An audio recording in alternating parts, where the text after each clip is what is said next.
안녕하세요. 미리네 라이브 상모모입니다. 손흥민 선수가 속해 있는 토트넘이 리그 최강이라 불리는 리버풀과의 리그 경기를 재개했죠. 프리미어리그에서 상당히 인기 있는 두 팀이기 때문에 경기 후 일화들이 많은데요. 토트넘 선수들이 코로나19 감염 때문에 훈련도 제대로 진행하지 못했던 것도 사실이고, 리그에서 연승 가도를 달리고 있었던 리버풀이기 때문에 리버풀의 우세가 점쳐졌던 경기였는데요.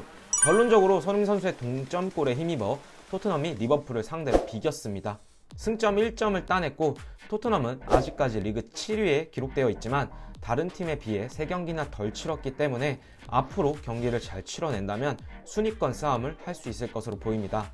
오늘 경기에서는 해리 케인의 퇴장성 태클에 조타가 얻지 못한 페널티킥 판정 등 경기 후에도 많은 판정이 도마 위에 올랐고, 이 장면들은 VAR조차 시행되지 않았는데 오히려 리버풀의 로버트스는 VAR을 거쳐 퇴장까지 당했으니 클롭 감독은 열받을 만한 상황이었죠. 경기가 끝난 후 심판과의 대화에서도 클롭 감독은 이해되지 않는다라는 제스처를 하기도 했었고요. 그런데 적장 클롭 감독을 손흥민 선수가 환하게 웃게 만들었습니다. 아니, 어찌 보면 클롭이 손흥민 선수를 환하게 웃게 만들었다고나 해야 할까요? 오늘 경기에서 손흥민 선수와 클롭 감독이 무슨 얘기를 했기에 이 둘이 이렇게 환한 미소를 경기 후에 나눴을지, 이에 대한 내용과 함께 경기 비하인드 스토리 전해드립니다.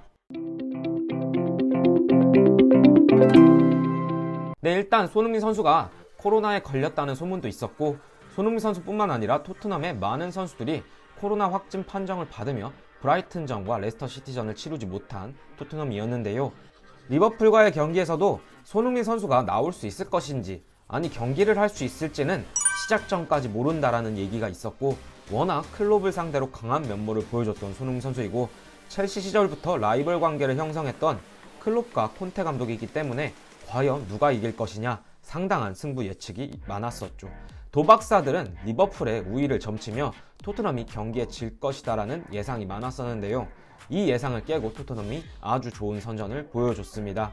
경기 후 손흥민과 클롭의 환한 미소가 영국 전역에서 주목을 받고 있는데요. 스카이 스포츠에서는 손흥민이 클롭의 리버풀의 연승을 저지시켰다라고 주목하기도 했죠. 손흥민 선수가 몇 번의 기회를 날려먹긴 했지만 결국 골을 넣으며 토트넘에게 승점 1점을 가져다 주었는데요.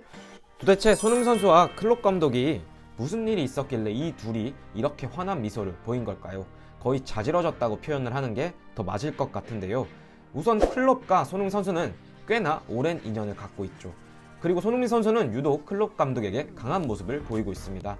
클롭 감독이 라인을 굉장히 올려서 강한 전방 압박을 하는 전술을 구사하기 때문에 상대의 배후를 침투하는 것에 대한 장점을 갖고 있는 손흥민 선수에게 뒷공간을 털리며 골을 많이 먹히곤 했는데요. 이 둘의 인연은 독일 분데스리가 시절부터 있었죠. 같은 팀에서 사제지간을 맺은 적은 없습니다. 다만 독일에서부터 상대편의 선수와 감독으로 만났죠. 손흥민 선수가 독일 함부르크와 레버쿠젠 시절 당시부터 클롭 감독이 이끌던 도르트문트의 유독 강한 모습을 보여줬었고, 클롭 감독도 손흥민 선수가 항상 자신에게 강한 모습을 보였기에 경기 전후 손흥민 선수에 대한 칭찬도 일색이었습니다. 그리고 플레이 스타일상 손흥민이 클롭 감독의 전술에 카운터 어태커가 될 수 있는 능력도 갖고 있고, 클롭이 손흥민 선수를 워낙 좋아하기 때문에 클롭 감독이 리버풀에 부임할 때 손흥민이 리버풀에 가는 게 아닌 것인지에 대한 이야기도 돌았었으니까요. 그리고 2019년 챔피언스리그 결승전에서 패배하고 우승에 실패한 뒤 주저앉아 눈물을 흘리던 클롭 감독이 직접 안아주며 위로해주던 모습이 화제가 되기도 했었습니다. 이처럼 이 둘은 사제지간을 맺은 적은 없으나 꽤나 오랜 인연을 갖고 있다고 보시면 되는데요. 손흥민 선수가 독일에서 오랜 생활을 했었고 독일어에 유창하다고 알려져 있기 때문에 이 둘의 대화가 더 심도 있게 가능한 것도 있죠.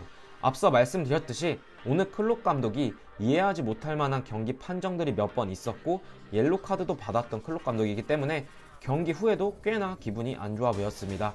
하지만 클롭 감독이 경기 후 손흥민 선수에게 다가와 먼저 이야기를 시작합니다. 이 둘이 어떤 이야기를 했는지 단순히 저희도 추측성으로밖에 말씀을 드리지 못하고 개인적인 이야기일 수도 있기 때문에 보통 어떤 이야기를 했는지 직접적으로 밝히진 않습니다. 하지만 이 둘의 이야기는 꽤나 오랜 시간 이어졌고, 벤 데이비스 선수가 클롭 감독에게 인사를 하러 왔을 때도 둘의 이야기는 계속되었죠. 다만 추측할 수 있는 이야기는 두 가지 정도가 되지 않을까 싶습니다. 첫 번째는 너의 골 때문에 경기를 비겼어. 오늘 경기는 어땠고 어떤 부분이 우리가 잘 되지 못했었다. 하지만 다음번엔 이길 것인데 너 리버풀로 올 의사는 없어? 라고 추측을 하시는 분들도 있을 것이고요. 두 번째는 영국의 현재 코로나 확산 사태가 심각하고 토트넘의 선수들이 코로나에 걸렸었다라고 이야기가 돌았었기 때문에 코로나 바이러스로부터 괜찮았었냐? 증상이 심하진 않았었냐? 라는 이야기가 오가다가 클롭 감독이 갑자기 농담을 하지 않았을까라고 말이죠. 소니 너가 자가격리를 조금 더 했으면 우리가 오늘 경기에 이겼을 텐데 라고 말이죠. 어디까지나 추측성 이야기이고 저희가 모르는 둘만의 관계가 더 있을 수도 있겠지만 토트넘의 상황 자체가 코로나 바이러스로부터 폭격을 맞았던 상황이기 때문에 아마도 저희가 추측드린 두 번째 조크, 우리 리버풀전이 있기 전까지 자가격리가 되었었어야 되는데 말이지, 그러니까 손흥민 선수가 가장 자지러질 수 있는 그런 농담이 아니었을까라고 추측을 드립니다.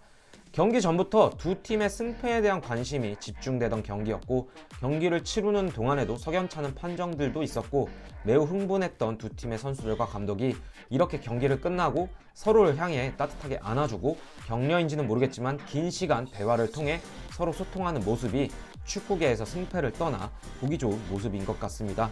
그리고 콘테 감독도 클롭 감독과 뜨거운 포옹을 했죠.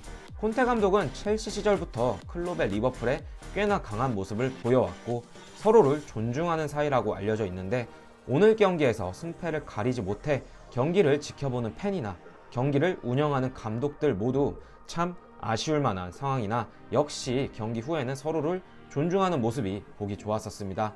그리고 다시 한번 토트넘과 리버풀 경기를 통해 느낀 점은 정말 감독의 전술이 중요하고 콘테는 진짜 명장 중에 명장이 맞구나 라는 걸 다시 한번 확인할 수 있었던 경기였습니다.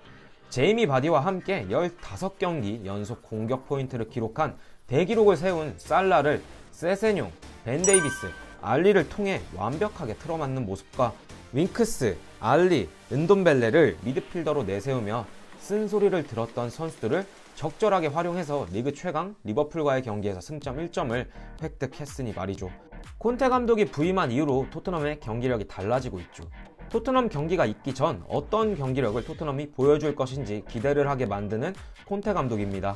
오늘 경기도 역시나 마찬가지였었고 웨스트햄과 컵 대회에서는 또 어떤 모습을 보여줄 것인지 기대되네요.